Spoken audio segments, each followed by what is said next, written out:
En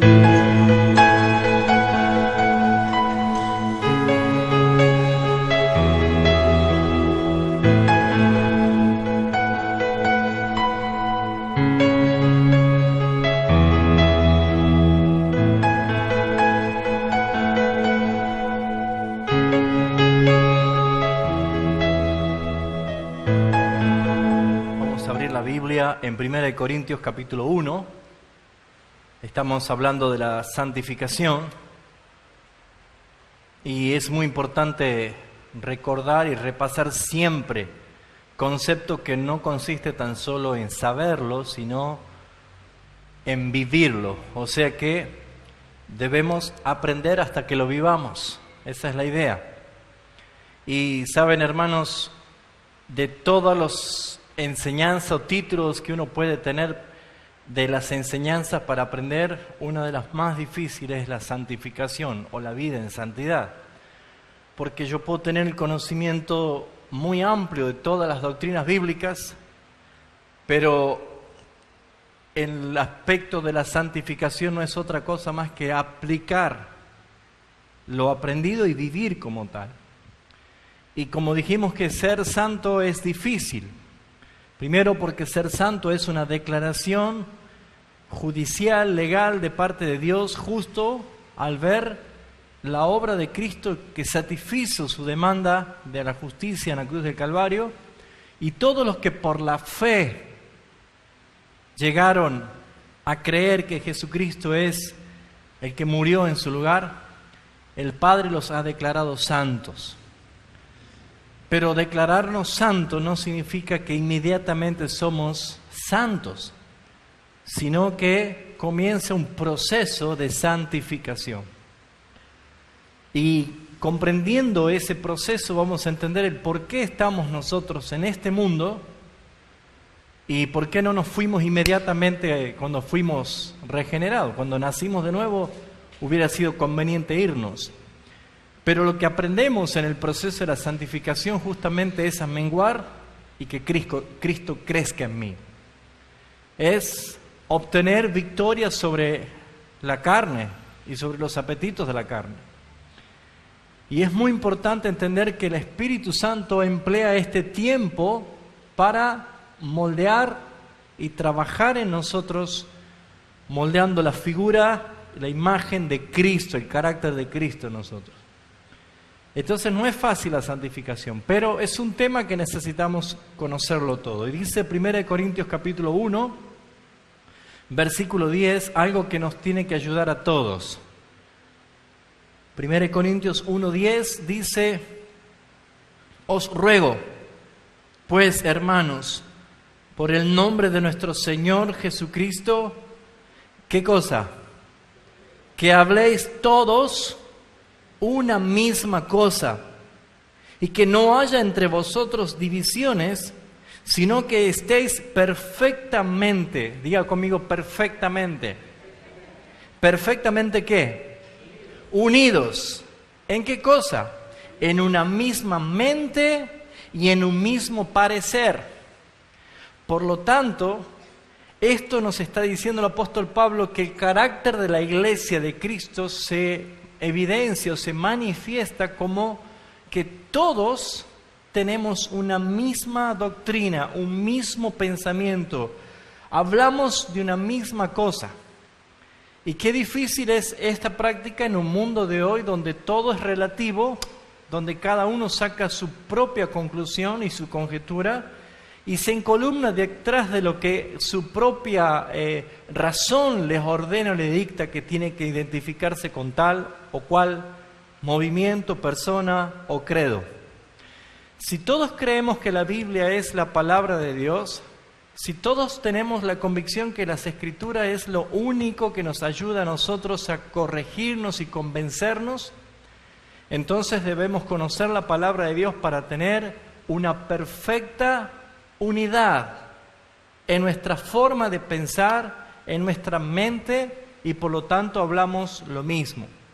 ¿Por qué necesitamos ver esto acerca de la santificación? Porque claramente el Señor puso como una gran orden imperativamente hablando de que seamos santos como Él es santo.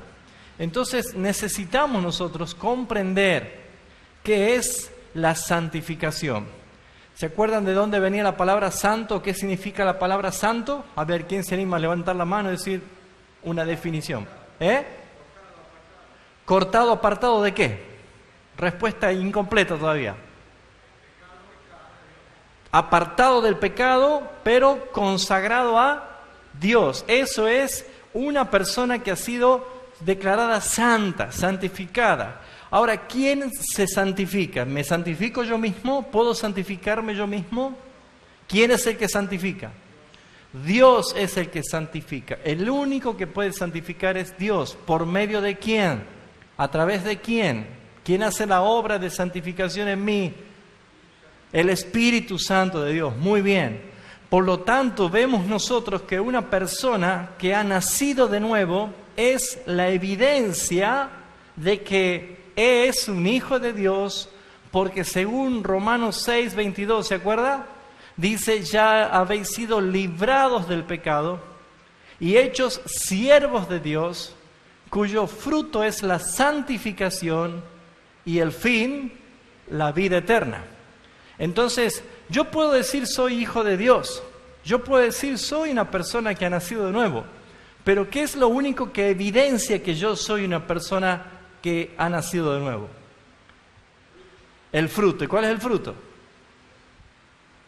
Lo dijimos en el versículo 22, cuyo fruto es la santificación.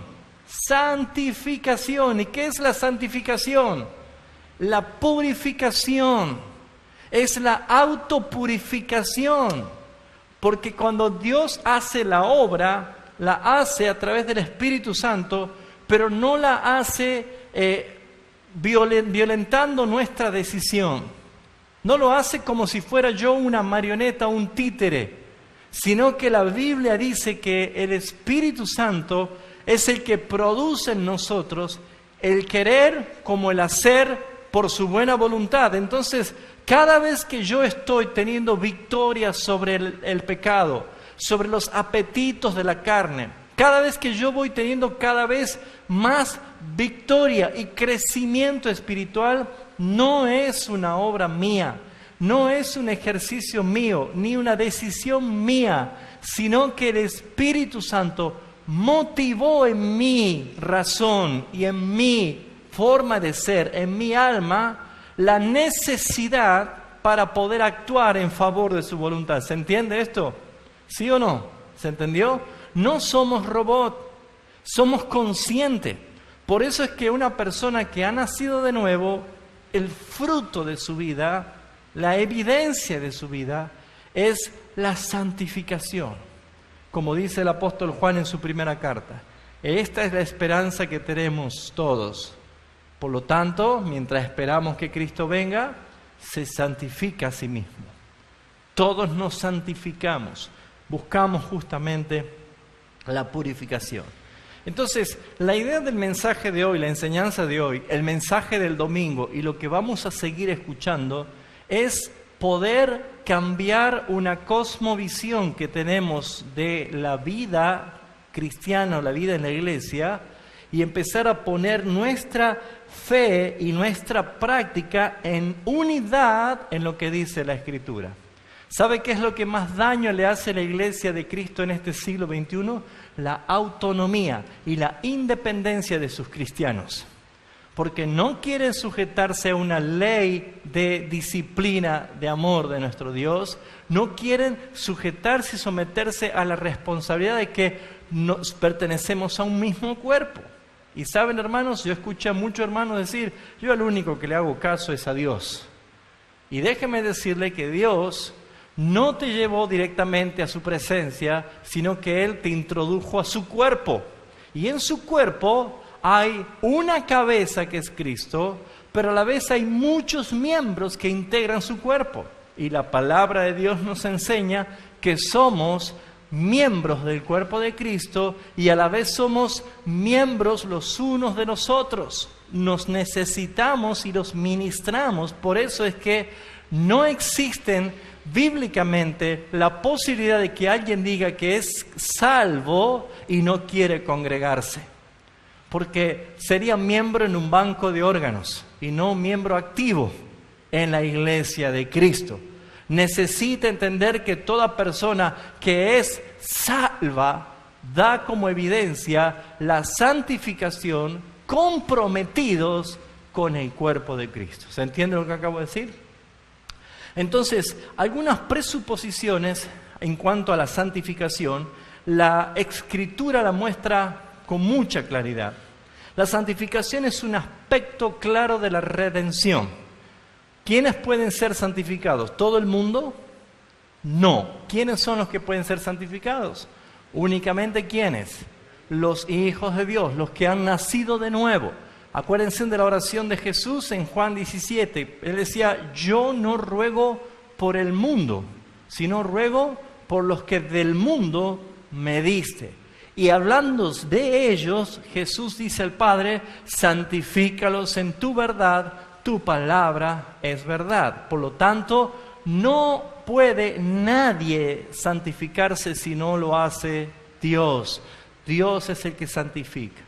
Por lo tanto, la santificación es un aspecto de la redención, pero no es lo primero, sino que forma parte del orden de la redención que Pablo lo revela en Romanos 8, del 21 al 30. Puede leerlo después en su casa, anótelo, que ahí dice varias cosas acerca de la santificación, del orden de la redención.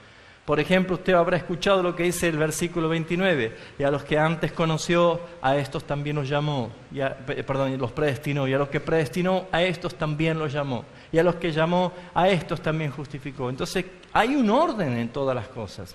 Entonces, lo que podemos ver que primero, antes de la santificación, es el llamamiento, que provoca justamente esa necesidad de la respuesta por la regeneración. El llamamiento se dirige a nuestra conciencia y exige una respuesta. Una persona que está muerta en delitos y pecados no puede responder. Debe ser regenerada para que escuche el llamamiento y sea una respuesta voluntaria. Entonces, la regeneración es la renovación que se registra en nuestra conciencia. ¿Sabe lo que es una renovación? Una transformación en mi forma de pensar. Yo antes era enemigo de Dios, pero la regeneración, la transformación ahora me hizo reconciliado con Dios por medio de Jesucristo y algo ha cambiado en mí. Yo antes odiaba a Dios y amaba al mundo, pero ahora la transformación, el nuevo nacimiento ha hecho de que yo ahora odie al mundo, aborrezca al mundo y ame a Dios. Pero la pregunta es, ¿por qué tanta cantidad de personas que dicen que son cristianos aman al mundo y a través del amor al mundo, como dice Santiago capítulo 4, muestran aborrecimiento y enemistad contra Dios? ¿Se está dando cuenta? No puede haber contradicción en la palabra. No puede haber algo que se fusione porque dice el apóstol Pablo, es imposible que haya relación entre la luz y las tinieblas. No es posible que haya ninguna relación entre lo santo y lo profano. Es irreconciliable, son dos polos opuestos, es totalmente distante. Por lo tanto, una persona que dice que es hija o hijo de Dios, pero sin embargo sigue deleitándose y dándole placer a los apetitos de su carne con el mundo, no es regenerado, no ha nacido de nuevo. Practica una religión, se identifica con una religión, va a una iglesia, le gusta la iglesia, le gusta escuchar mensajes, le gusta cantar las canciones y hasta participa activamente, pero no ha nacido de nuevo. Y si no tiene el arrepentimiento, si no ha creído de verdad lo que es el plan de salvación del Señor, esa persona está yendo al infierno. Entonces, la santificación es claramente la obra del Espíritu Santo que realiza en la vida de la persona en quien Él habita. El Espíritu Santo no hace visitaciones. el Espíritu Santo hace habitación. Habita, vive en la vida de una persona. Por lo tanto, no puede ser posible de que tengamos el Espíritu Santo en presencia por momentos. No puede ser una persona que diga, tengo al Espíritu Santo, pero hay días que yo siento la presencia y hay días que me deleito en cosas del mundo. Hay que tener mucho cuidado en cuanto a ese error, porque es un engaño, es un autoengaño. Es una cuestión de naturaleza.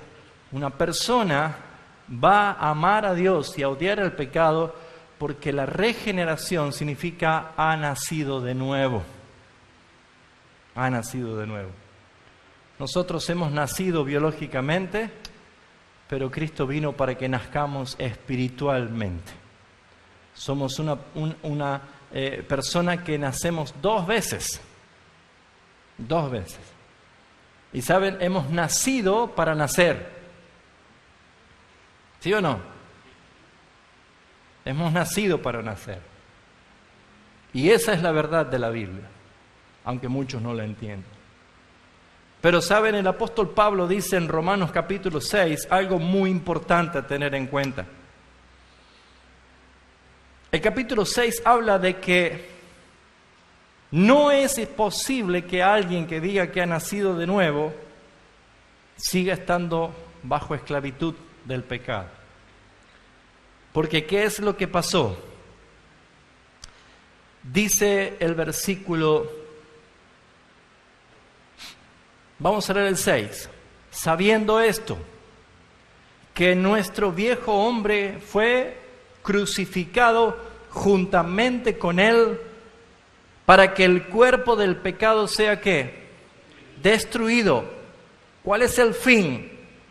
A fin de que no sirvamos más al pecado.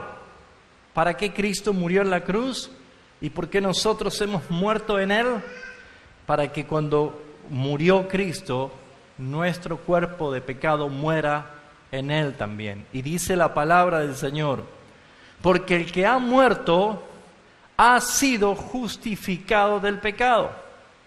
Pablo es el que dice, ya no vivo yo, es Cristo el que vive en mí. Pero usted se preguntará, ¿cómo es que yo he muerto si estoy aquí vivo? ¿Dónde y cuándo fue que yo morí? Allí es donde actúa la fe. Porque la Escritura dice que cuando usted cree que Jesucristo murió en la cruz del Calvario, tomando tu lugar a tu favor, siendo Él en ese momento el que se puso delante del Padre en representación tuya, habiendo recibido los pecados tuyos e imputados a Él, y habiendo recibido Cristo la ira del Padre y saciando su justicia, que yo había violado la ley de Dios y Él pagó por mí. Si yo puedo creer esa verdad del Evangelio, si yo puedo decir, lo creo, Señor, tus ojos han sido revelados a la luz del Evangelio y has muerto allí en la cruz, porque cuando has creído que Cristo murió en tu lugar, el que estaba muriendo allí eras tú en Él. Y si eso lo crees, el día que se aplicó la redención por la fe, porque has podido creer, no hacer, creer, solamente creer, porque Él te ha dado la fe para creer, es exactamente el momento en que has muerto y allí fuiste justificado por el Señor. Pero lo que está diciendo el apóstol Pablo aquí es muy importante para tener en cuenta en cuanto a la obra de la santificación. Y si morimos con Cristo, creemos que también viviremos con Él, sabiendo que Cristo, habiendo resucitado de los muertos, ya no muere, y la muerte no se enseñorea más de Él, por cuanto murió, al pecado murió una vez por todas, mas en cuanto vive, ¿para quién vive? Para Dios vive. Así también vosotros, de la misma manera, igual que Cristo, por cuanto Él murió, al pecado murió, y por cuanto Él vive, para Dios vive, así también ustedes. No hace falta gran explicación para esto. Cuando ustedes dicen, creo de todo corazón que mis pecados fueron muertos cuando Cristo murió, creo de todo corazón que Jesucristo impartió su justicia en mí, usted ha muerto con Cristo. Y cuando el Espíritu Santo vino a tu vida y te transformó en un nuevo ser, ahora eres un ser espiritual. Es para que vivas para Dios. Así también vosotros consideraos muertos al pecado, pero vivos para Dios en Cristo Jesús nuestro Señor. ¿Y qué dice el versículo 12? No reine pues el pecado en vuestro cuerpo mortal, de modo que lo obedezcáis en sus concupiscencias, ni tampoco presentéis vuestros miembros al pecado como instrumento de iniquidad, sino presentaos vosotros mismos a Dios como vivos de entre los muertos, y vuestros miembros a Dios como instrumentos de justicia. ¿Y qué dice el versículo 14? Lo leamos juntos en voz alta. Porque el pecado no se enseñoreará de vosotros, pues no estáis bajo la ley, sino bajo la gracia. Lo que Pablo está diciendo es altísimamente importante. Está diciendo que el pecado ya no tiene ningún poder de gobierno sobre los que han sido regenerados, los que han nacido de nuevo. Aquí Pablo presenta al pecado como un rey, tirano, esclavizador, malvado. Nadie puede ir en contra de lo que ese rey quiere que se haga. Y ese rey te obligaba, no tenías opción, te obligaba a satisfacer sus apetitos, sus deseos, y se saciaba a través tuyo. A ese rey, Jesucristo lo destronó para siempre y lo destruyó en su carne. Y por eso dice, ya no reina más el pecado en ti.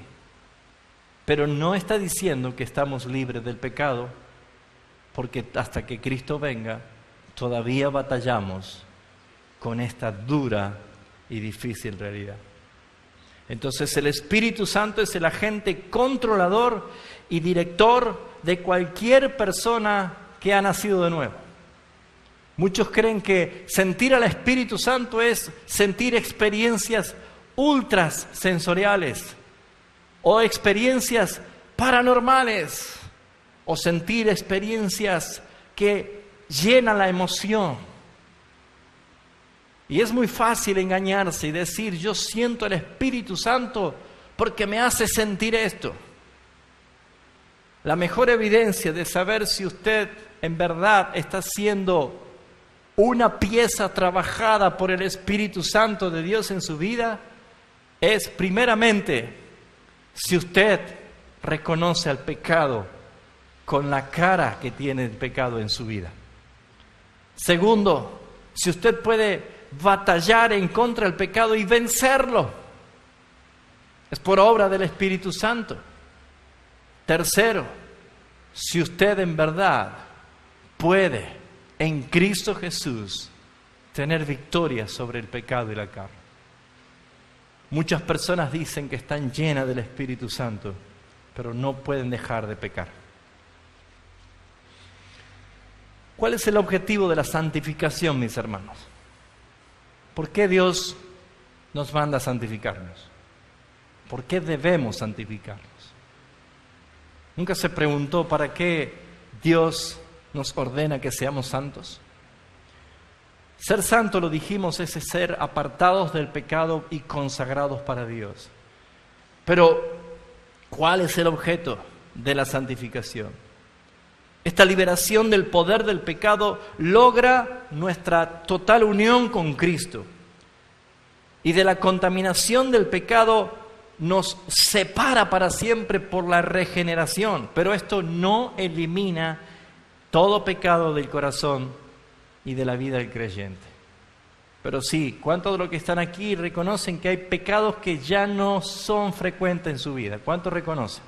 Los que tenían vicios, por ejemplo, que fumaban, o el alcohol, o algunos otros pecados. ¿Reconocen que esos pecados ya no son frecuentes?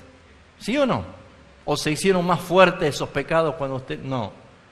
Ahora, ¿alguno de los que está aquí presente ha pecado hoy? ¿Hace falta que levantemos las manos? No, ¿no es cierto? Ahora, fíjense ustedes, hay pecados que pareciera ser que ya no son frecuentes, ya no están. ¿Por qué? Porque la obra de la regeneración ha trabajado en mi alma al librarme de la esclavitud del pecado, de tal manera que ya no sirvo yo al pecado como un esclavo. Pero encontramos que todavía batallamos con el pecado. Pero esa batalla que tenemos con el pecado es que el Espíritu Santo de Dios nos está demandando mayor crecimiento, mayor madurez y mayor fuerza en el Señor a través de la obediencia para poder resistir. Por eso dice Pablo, no reine el pecado en vuestros cuerpos mortales. Ustedes díganle no. ¿Se entiende? Pero el pecado sigue ejerciendo dominio sobre los cristianos mientras estos no le hagan frente. ¿Se entiende? Si usted es tolerante y permisivo con su pecado, su concupiscencia lo hará crecer. Pero si usted es una persona que a través del poder de Jesucristo enfrenta a ese apetito de la carne, usted puede librarse. Hay pecados que están presentados en la Escritura como que ya no deben estar identificados como una práctica normal o natural entre los cristianos. 1 Corintios capítulo 6.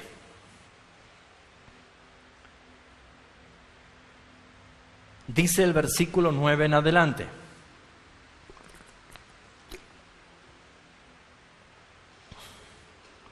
Primera de Corintios, capítulo 6.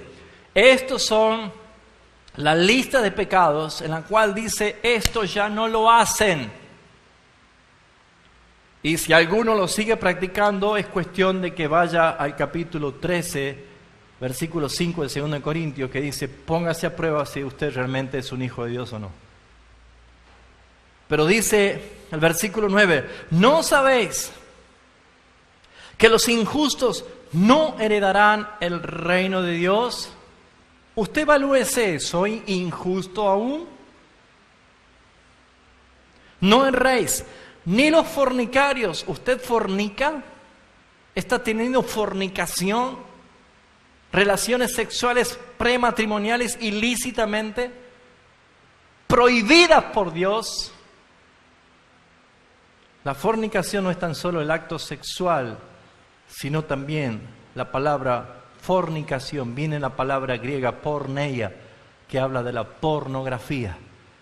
Hombres desnudos significa. Y hay muchas personas atadas a la pornografía. No erréis, los fornicarios, ni los idólatras. La idolatría es todo lo que sustituye el primer lugar que le corresponde a Cristo.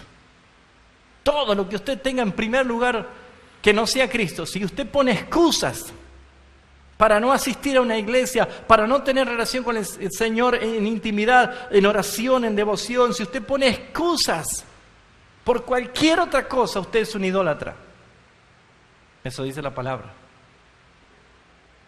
Y por lo tanto dice, no entrarán al reino de los cielos. Ni los adúlteros. El adulterio es en tres sentidos: espiritual, un adulterio conyugal y un adulterio carnal o mental. El adulterio mental es lo que Jesús explicó: cualquiera que mira a una mujer para codiciarla en su corazón ya adulteró con ella. El adulterio conyugal es el acto sexual prohibido por Dios en tener relaciones sexuales con otra mujer mientras éste o ésta está casado, bajo el pacto del matrimonio. Y el adulterio espiritual es lo que dice Santiago, el amor al mundo. Te hace un alma adúltera para con Dios. Ni los afeminados, ni los que se echan con varones, está dentro de la lista de los que no van a ir al cielo. Ni los ladrones, ni los avaros, ni los borrachos, ni los que maldicen, ni los estafadores heredarán el reino de Dios.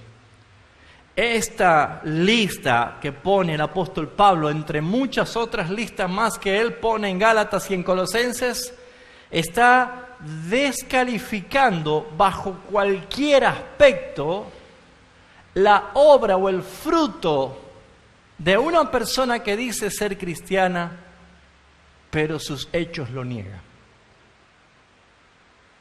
Y Pablo dice en el versículo 11, y esto erais, tiempo pasado, esto erais algunos, mas ya habéis sido, ¿qué cosa? Lavados, ya habéis sido santificados, ya habéis sido justificados en el nombre del Señor Jesús por el Espíritu de nuestro Dios. ¿Sabe qué está diciendo acá? Esto era antes, ya no más. Ya no más. ¿Se entiende? Entonces es cuestión de decir, ¿por qué es tan importante la santificación? ¿Cuál es el valor de la santificación? ¿Qué méritos podemos lograr nosotros por una práctica habituada a la purificación, a la santificación?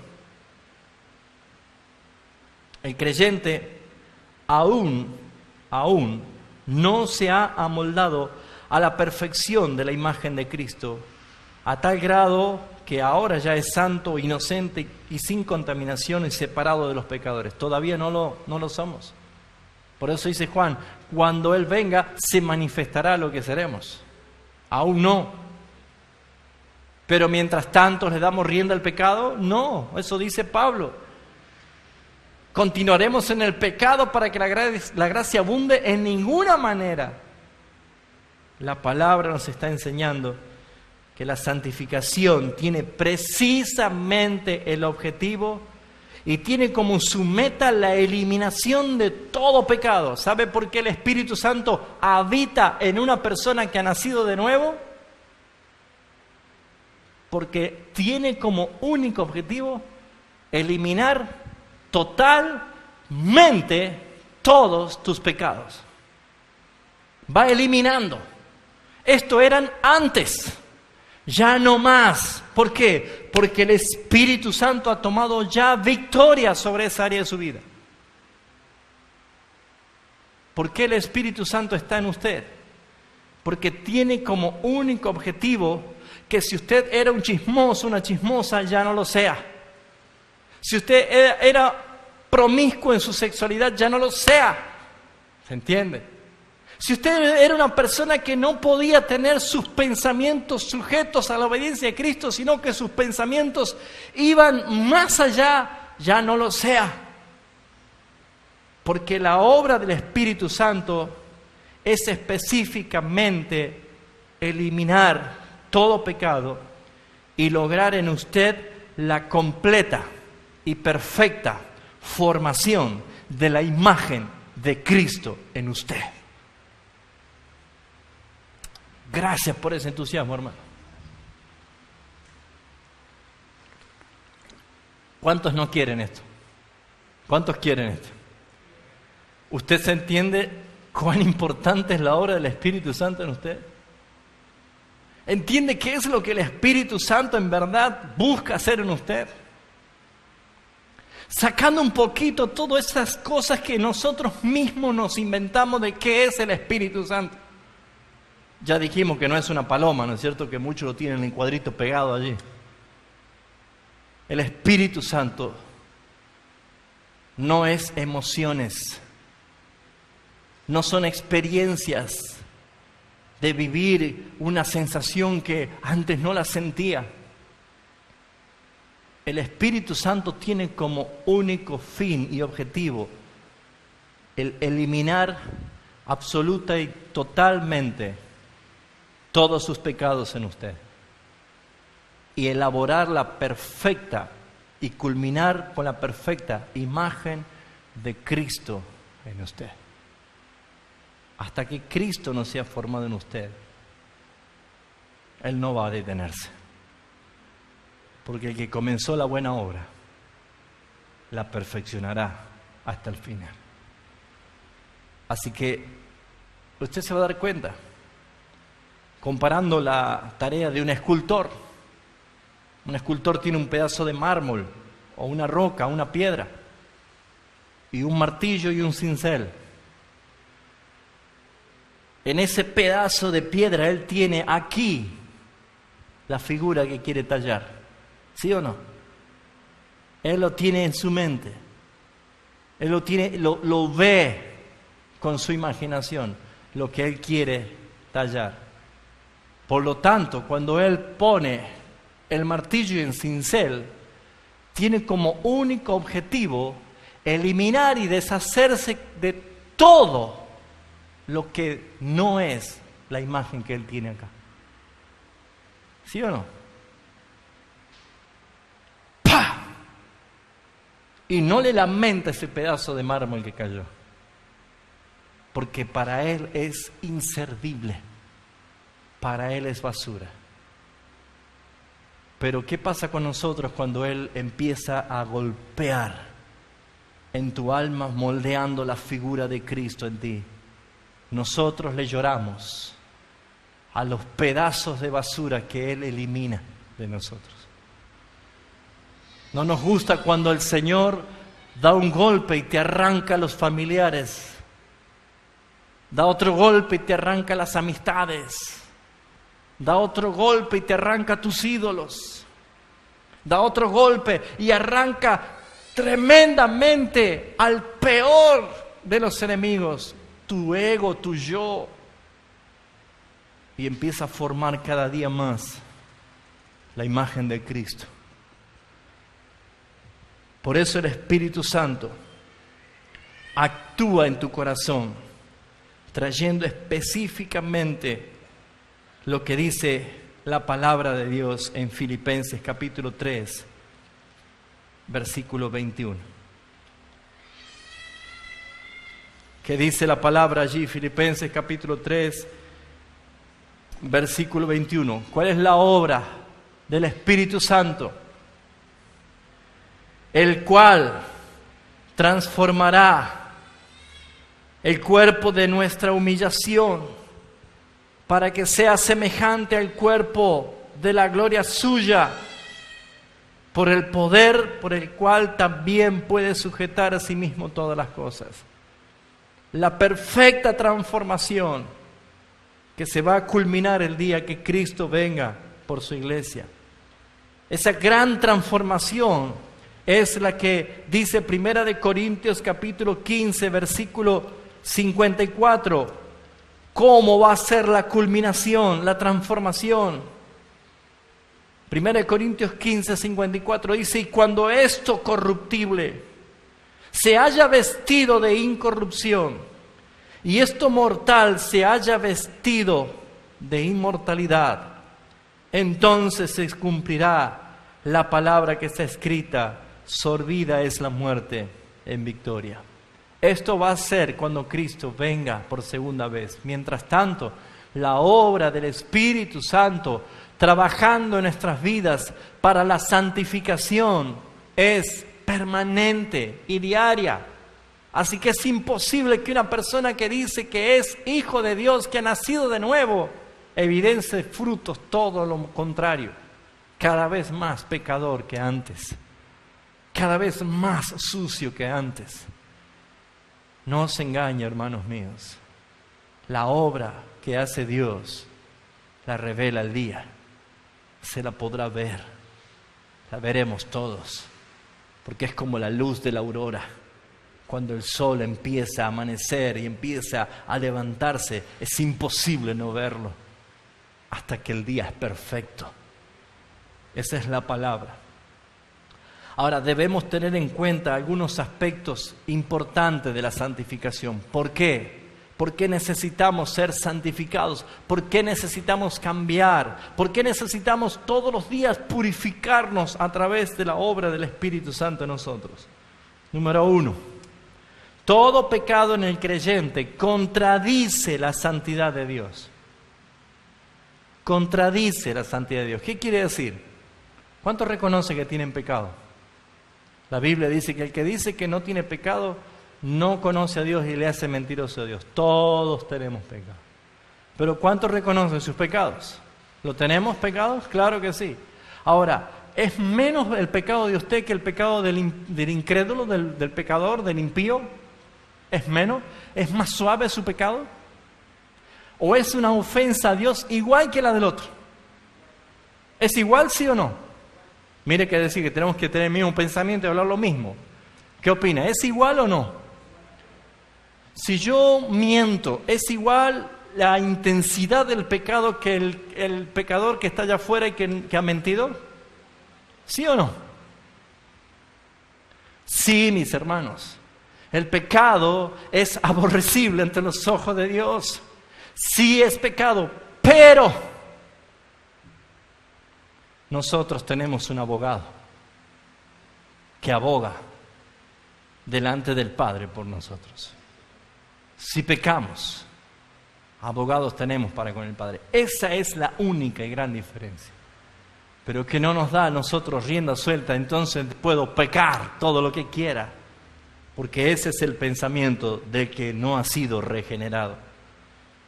El pecado no deja de ser pecado por el simple hecho de habitar en una persona creyente o porque ésta lo realiza. Es cierto que el creyente mantiene una nueva relación con Dios, pero ¿qué dice la palabra de Dios en Romanos 8:1? Ahora pues, ninguna condenación hay para los que están en Cristo Jesús. Dios es su Padre y Él es su Hijo. Hay una relación sellada por la obra de Cristo en la cruz del Calvario. Pero sin embargo, vemos nosotros que Cristo es el abogado del creyente para con el Padre. Pero el pecado que reside en el creyente, que comete tal carácter que merece la ira de Dios, pero la ira de Dios está aplacada porque usted ha creído en el Señor y Salvador. Esa es la única diferencia. Pero conociendo esta verdad y entendiendo la realidad de la palabra de Dios y sabiendo que fue destronado de tu vida, el pecado ya no reina sobre vos, entendiendo este principio, que tu pecado y mi pecado ofende y contradice la santidad que nuestro Dios nos revela, yo debo ejercer autoridad y dominio para resistir la tentación y para no darle lugar al apetito de mi carne. ¿Se entiende? Pero si no podemos y nuestro pecado se manifiesta, dice el apóstol Juan que si confesamos nuestros pecados, Él es fiel y justo para perdonarnos y limpiarnos de toda maldad. Así el pecado que mora en la vida del cristiano contradice todo lo que él es como persona regenerada y también como un hijo de Dios contradice al Dios mismo. ¿Qué está diciendo, mis hermanos? Que cada vez que usted peca y el Espíritu Santo te trae inmediatamente convicción, has pecado, porque uno no peca sin que el Espíritu Santo no te dé convicción, porque para eso está el Espíritu Santo. Lo que te está diciendo es que contradice tu imagen de hijo de Dios. ¿Es un hijo de Dios y hace esto? ¿Es un hijo de Dios y hace esto? Por eso es que la Escritura dice que debemos ser santos como Él es santo. Yo no puedo mostrarme como hijo de Dios y el mundo es el que te alaba. Si el mundo te alaba, es Dios quien reprueba. Si es Dios el que te justifica, es el mundo que te reprueba. Pero no hay término medio. No se puede esperar de los dos. La palabra lo está enseñando. Así que el punto 1 a tener en cuenta es que todo pecado en el creyente contradice la santidad de Dios. Número 2, la presencia del pecado en el creyente involucra el conflicto en su corazón y en su vida. ¿Qué quiere decir esto? Que si hay pecado que se manifiesta públicamente, pero hay pecados que solamente lo sabe usted y Dios, pero las consecuencias y las evidencias son las que se hacen notar permanentemente. Lo cierto es que cuando más santificada y más consagrada está la persona y más cercana está, amoldada más a la imagen del Señor, más podrá rechazar la rebeldía del alma de querer satisfacer sus apetitos. Por lo tanto, la vida de una persona, de un cristiano que manifiesta abiertamente una debilidad espiritual es vulnerable a las obras del pecado. Es vulnerable a las obras del pecado. Un cristiano puede ser un niño espiritual que necesita corrección, que necesita disciplina, que necesita amonestación, como cualquier niño, pero necesita crecer en esa disciplina, como cualquier niño. Si usted a un niño que es bebé y lo corrige, lo disciplina, por ejemplo, no se duerme con la luz prendida.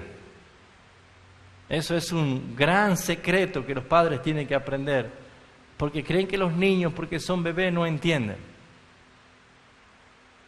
Ellos saben perfectamente muy bien. Y si usted le enseña a su hijo que se duerme con la luz apagada, va a llorar 15 minutos. Y no se va a morir porque llore. Y necesita llorar porque no sabe hablar. No sabe hacer otra expresión más que llorar. Sería sorprendente si ese bebé le dice, ¿por qué me apaga la luz? Pero aún no sabe hablar. Es lo natural que va a ser un bebé en llorar. Pero aprendió que hay una disciplina que usted le enseñó apenas tiene horas de vida. No le hizo daño, no lo mató, solamente le enseñó, por dar un ejemplo, que se duerme con la luz apagada. ¿Sí o no? Y si usted no lo hizo hoy, su hijo hoy tiene 17, 18 años y todavía duerme con la luz prendida. ¿Quién falló?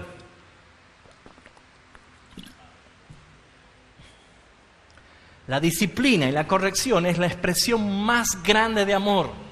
Un padre no le muestra amor comprándole muchos juguetes. Un padre no le muestra mucho amor dándole todos sus caprichos. La mamá no le demuestra muchísimo amor haciéndole todos los días la comida preferida y las más ricas tortas que quiere el niño. El amor más grande se demuestra cuando un padre o una madre ama a su hijo diciéndole no, porque te amo. Cuando un niño recibe un no, le dice, mala, malo. Le saca la lengua, te hace sentir que sos el peor ogro del mundo. Pero ¿sabe, mis hermanos? Cuando sea viejo, te va a honrar, te va a venerar, te va a agradecer, porque esos no llegaron a tiempo lleno de amor. Una iglesia indisciplinada, una iglesia que está abrazando, coqueteando con el mundo, es porque nunca tuvieron corrección divina a través de sus ministros. Pero hoy se ha dado cuenta que cuando el ministro quiere ejercer disciplina, se van de la iglesia. Total, hay millones de iglesias que me pueden recibir. Y ese es un gran problema. Nunca entendió lo que significa un cuerpo, una iglesia. Necesitamos la santificación. Necesitamos amoldarnos más y más a la obra de Cristo. Y saben, hermanos, las palabras dulces son ricas en el momento, pero después de la insistencia empalagan. Por la corrección de amor, como dice Hebreos, en quien se aplica la disciplina, al comienzo parece desagradable. Sí, es verdad, dice, no es causa de gozo cuando se aplica la disciplina, pero luego es un fruto apacible en quienes han sido aplicadas. Por eso es que la presencia del pecado involucra directamente el corazón y la vida de la persona que la practica. Por lo tanto, usted mismo debe saber, porque el Espíritu Santo te dice, has pecado. ¿Y sabe qué te manda el Señor? A confesarlo. Y confesión no es cuando ya te descubrieron.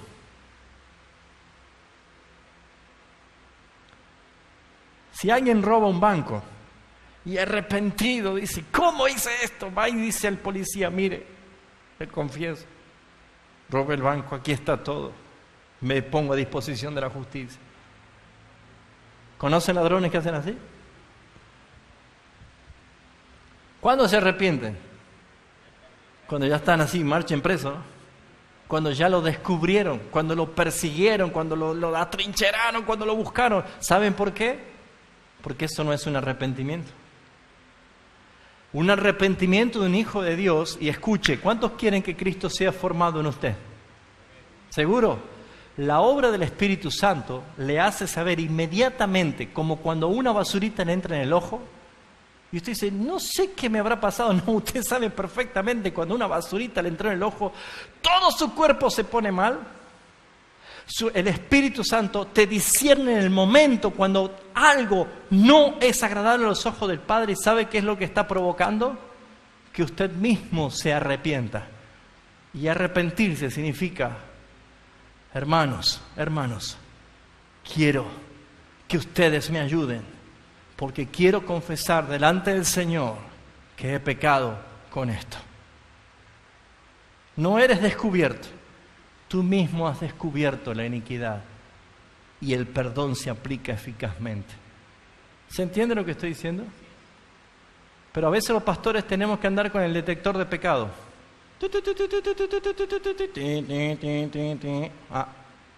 Confiesa, hermano, ¿qué ha hecho? Y a veces el detector no anda. ¿Qué pasa? Déjeme decirle que la responsabilidad de resolver hoy sus pecados delante del Señor es de usted y es mía. ¿Por qué no lo confiesa? Porque hay un Dios dentro de usted que no es Jesucristo, es el ego, es el yo. Que se va a caer tu imagen, que vas a pasar vergüenza. Mire la cruz. El que no cometió pecado, en esa vergonzosa cruz estaba él desnudo, cargando el pecado de todos. Y allí él entregó su vida. ¿Dónde creen que el Espíritu Santo trae convicción del pecado para que no sientas vergüenza? ¿Sabe para qué te trae convicción? Para que te avergüences. Para que te duela. Y usted estará diciendo, ¿para qué vine hoy?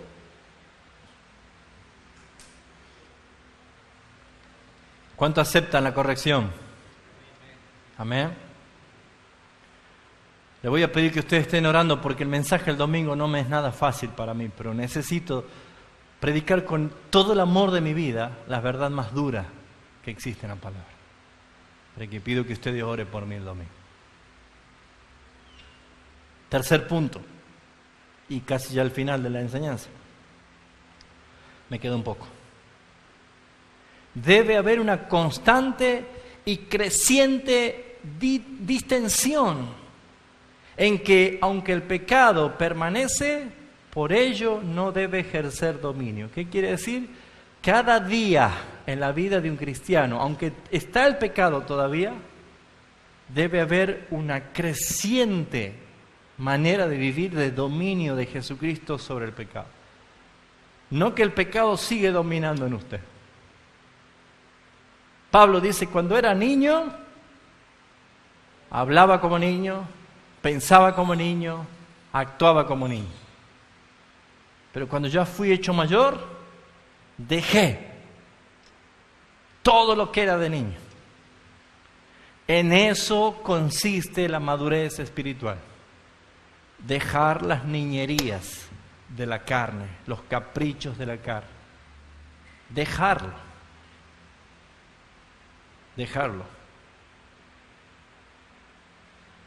Qué ridículo es ver una persona mayor que se comporta como un niño, como un adolescente.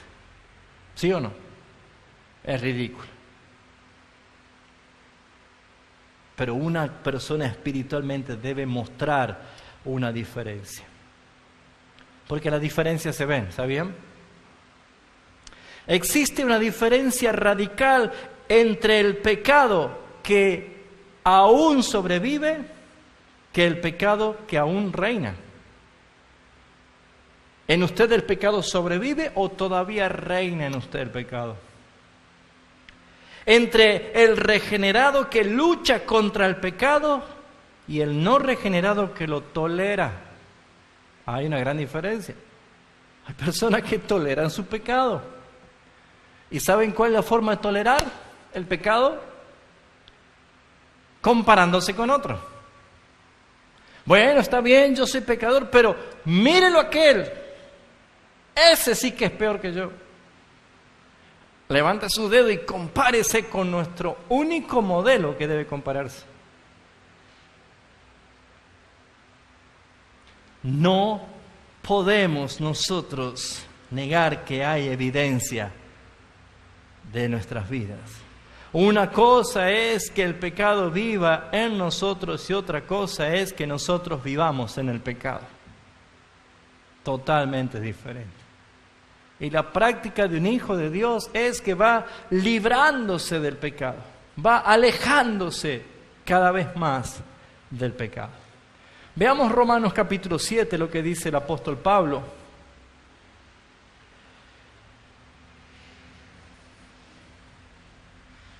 Versículo 7 en adelante, vamos a leer algunos textos para ver cuál era el estado emocional del apóstol Pablo cuando relataba esta realidad en su vida.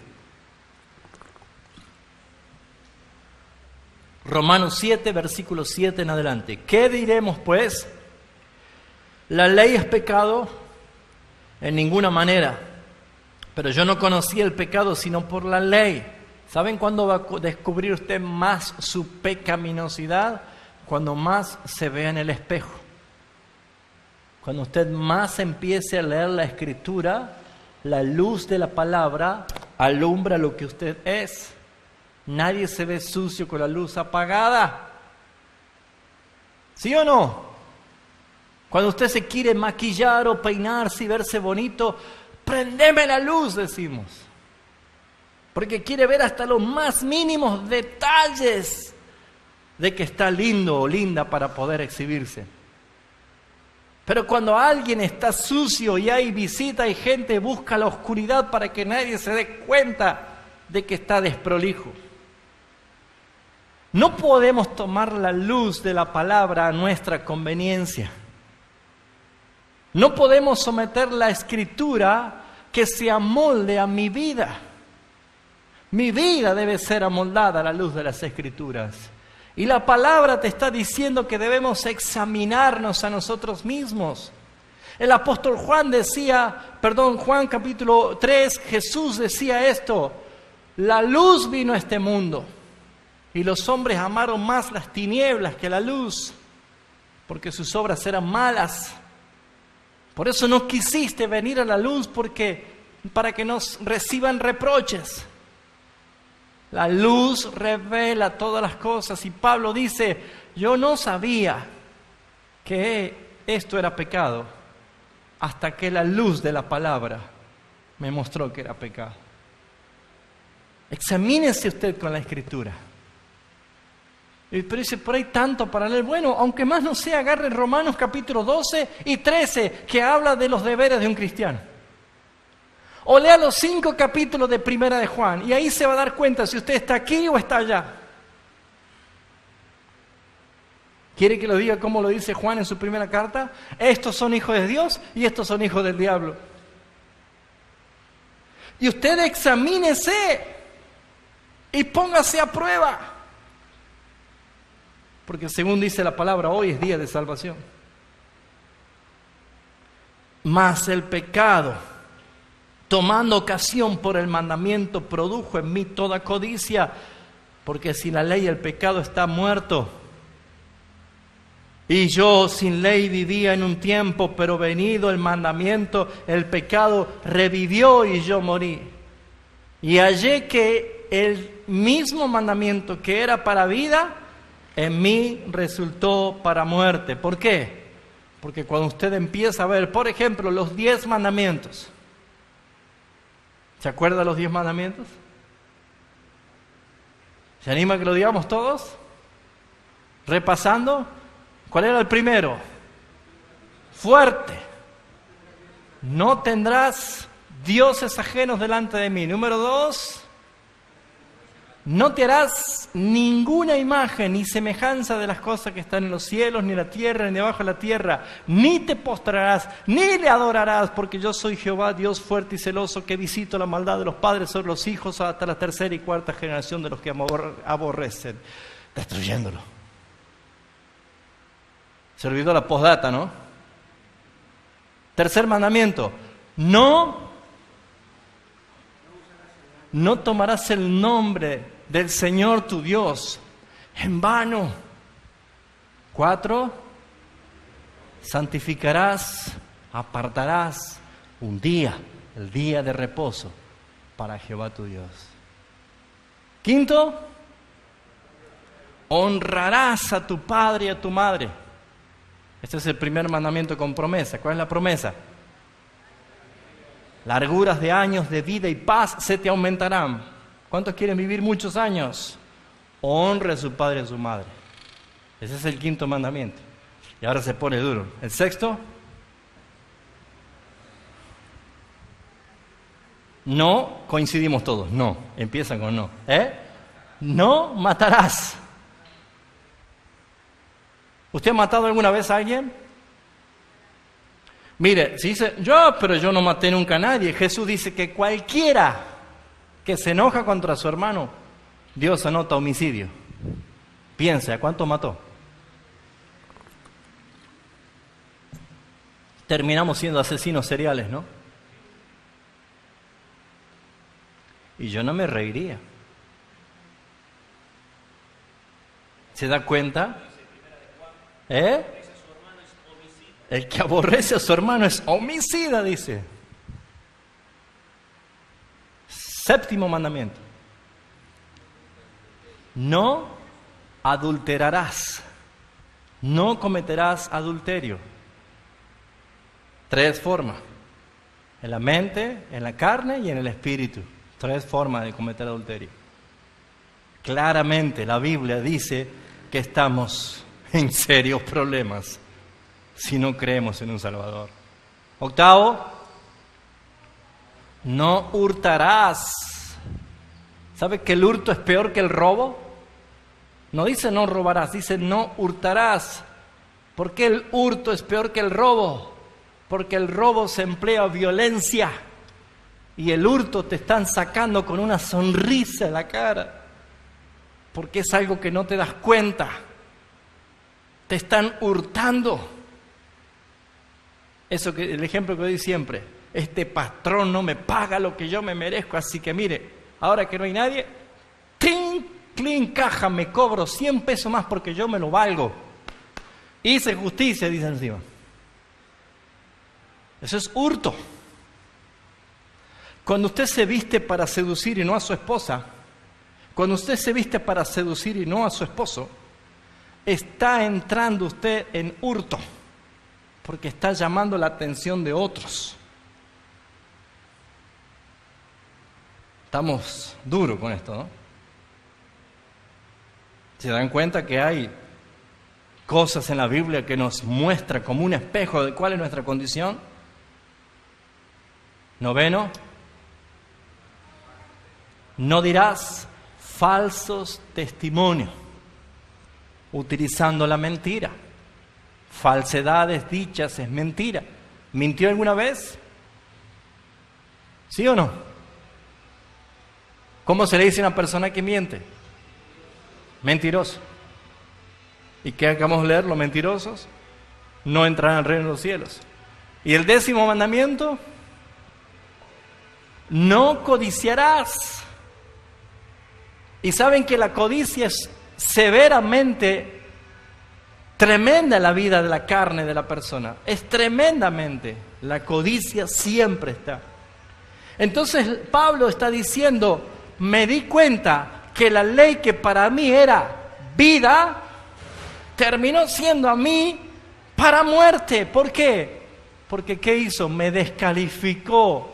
La ley me mostró que soy culpable, que no soy víctima, que soy culpable y que merezco la condenación. Por eso es que la obra de Cristo en la cruz del Calvario fue perfecta, la máxima expresión de amor por tu vida, porque tú no pagaste la infracción de la ley, la pagó Él muriendo en la cruz. Y cuando has creído, el Señor ha imputado su justicia en ti para que el Padre pueda perdonarte. Amén.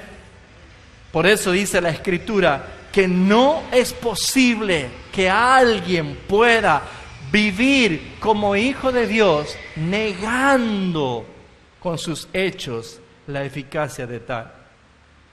Vamos a ir un poquito más adelante. Dice el versículo 10. Y hallé que el mismo mandamiento que era para vida resultó para mí para muerte, porque el pecado, tomando ocasión por el mandamiento, me engañó y por él me mató.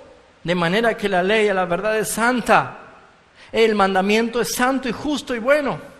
Luego que lo que es bueno vino a ser muerte para mí en ninguna manera, sino que el pecado, para mostrarse pecado, produjo en mí la muerte por medio de lo bueno, a fin de que el mandamiento, por el mandamiento, el pecado llegase a ser sobremanera pecaminoso, porque las obras de la ley es espiritual, mas yo soy carnal, vendido al pecado. ¿Qué quiere decir que es vendido? Esclavo. Por lo tanto, la redención es pagar la libertad de un esclavo para que sea siervo de Dios. Versículo 17. De manera que ya no soy yo quien hace aquello, sino el pecado que mora en mí. Yo sé que en mí, esto es, en mi carne, no mora el bien, porque el querer en mí está el bien, pero no el hacerlo. Nadie sin el Espíritu Santo puede hacer algo bueno. Eso está diciendo Pablo. Porque quiero. Usted salga y dígale a una persona que está envuelta en vicio, ¿quiere usted ser libre de ese vicio? ¡Claro que quiero! Bueno, deje de hacerlo. Y te va a decir, no puedo, porque es esclavo del pecado. Pero aquel que ha nacido de nuevo, ya el pecado no reina en tu vida. Podés quitar del lado esa tentación sometiéndote al Señor. ¿Cuál era el estado de Pablo cuando veía esto? Dice el versículo 24, miserable de mí, ¿quién me librará de este cuerpo de muerte? La miseria de una persona es entender que aún el pecado está y nosotros batallamos, pero la gloria de esa persona es entender la esperanza venidera. Cuando Cristo venga, seremos transformados. Para ir cerrando el concepto y terminar la enseñanza de esta noche, es importante, mis hermanos, poder entender que la fe es la realidad de lo que provee en base de la regeneración nuestro Señor. Él nos ha dado la fe para poder creer y entonces ser transformados. Pero necesitamos la santificación como una evidencia de que vamos venciendo cada día más al pecado. Un hijo de Dios no se estanca, porque si se estanca, quiere decir que el que está estancado es el Espíritu Santo, y eso es imposible. ¿Escuchó bien? Un hijo de Dios jamás se estanca. La Biblia dice que va de gloria en gloria, de triunfo en triunfo.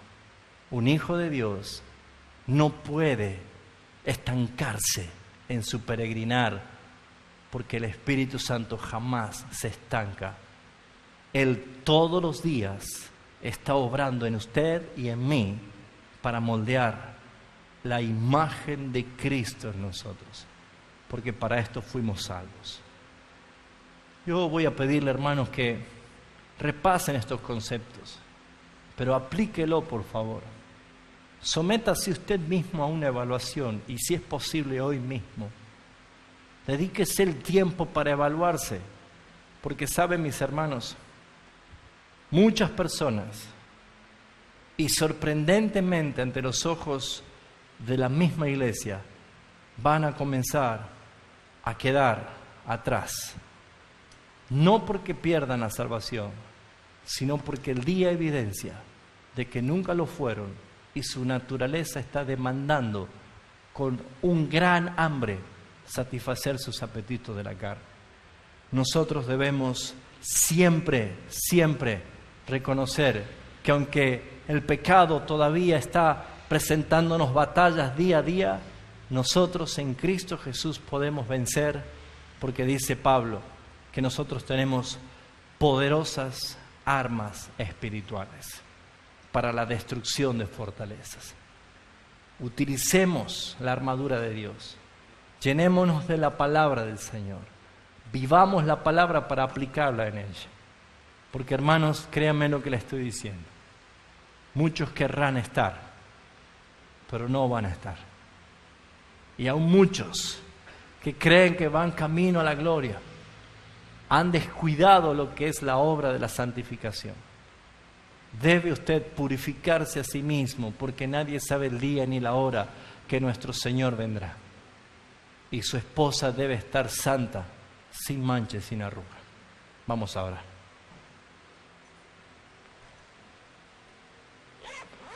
Padre nuestro que estás en los cielos, alabamos y bendecimos tu santo nombre.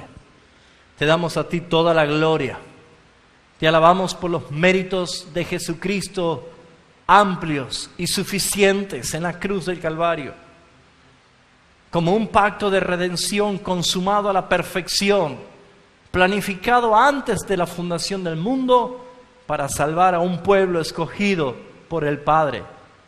Gracias, Señor, porque al haber aplicado tu redención en la vida de todos tus escogidos, salvándolos por un llamado eficaz, y la obra de la regeneración, haciéndolos nacer de nuevo, nos hace, Señor, recrearnos en la justicia que es de nuestro Señor Jesús, y poder ver y gozarnos al saber que el Espíritu Santo opera todo el tiempo en nuestra vida, que aunque a veces nosotros mismos no sabemos explicar cómo lo hace, porque es como el viento que nadie sabe de dónde viene, a dónde va.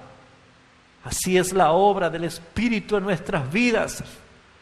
Pero lo que sí podemos ver es la prueba, la evidencia, el fruto de esa conversión. Ya no dando más, ni ofreciendo más nuestros miembros como instrumentos de iniquidad y de pecado, sino ofreciendo nuestros cuerpos en un sacrificio vivo, santo y agradable al Señor. Señor, ayúdanos y por favor, depura cada día a tu iglesia de todo lo inservible y moldea cada día más la figura de Cristo en nuestros corazones. Gracias por lo que tú trajiste esta noche y prepáranos, Señor, y en tu misericordia para el domingo. Señor, nuestro único anhelo es ser agradable a tus ojos. Por eso es que pido, Señor, tu auxilio y tu ayuda que venga directamente desde el mismísimo trono de la gracia. Gloria sea tu nombre. Bendice, Padre, al dador alegre que sostiene a tu iglesia con amor y con una expresión de compromiso por el sostén de tu obra. Gracias por lo que traen sus ofrendas y sus diezmos con alegría y sencillez de corazón, y no por obligación, sino porque sienten en verdad que pertenecen a un cuerpo que necesita ser solventado por tu gracia y por nuestro esfuerzo. Gracias, Padre Celestial, por ellos, en el nombre del Padre, y del Hijo, y del Espíritu Santo. Amén.